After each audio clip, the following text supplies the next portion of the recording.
অভয়াশ্রম গড়ে তুলি, দেশি মাছে দেশ ভরি এই প্রতিপাদ্যকে সামনে রেখে ত্রিশালে জাতীয় মৎস্য সপ্তাহ 2025 উপলক্ষে বেসরকারি সংস্থা বাসা ফাউন্ডেশনের উদ্যোগে বর্ণাঢ্য র্যালি ও আলোচনা সভা অনুষ্ঠিত হয়। রবিবার সকালে ফিশারি রোড থেকে শোভাযাত্রাটি শুরু হয়ে শহরের প্রধান প্রধান সড়ক প্রদক্ষিণ করে নজরুল অডিটোরিয়ামে এসে শেষ হয়। শোভাযাত্রা শেষে আলোচনা সভায় প্রধান অতিথি হিসেবে বক্তব্য রাখেন বাসা ফাউন্ডেশনের নির্বাহী পরিচালক আকম সিরাজুল ইসলাম।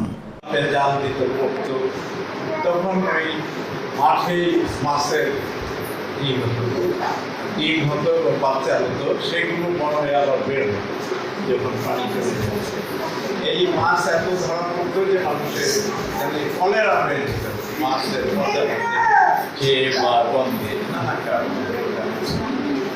ফাউন্ডেশনের উপনির্বাহী পরিচালক ডক্টর সামিনা ইসলামের সভাপতিত্বে বিশেষ অতিথি হিসেবে উপস্থিত ছিলেন মোহাম্মদ মনিরুজ্জামান। এছাড়াও বৈজ্ঞানিক কর্মকর্তা, স্মার্ট প্রকল্পের ফোকাল পার্সন বিশ্বজিৎ সাহা এবং প্রজেক্ট ম্যানেজার সাথিল তালুকদার সহ অন্যান্যরা বক্তৃতা করেন। পরে পুকুরে পোনা মাছ অবমুক্ত করা হয়।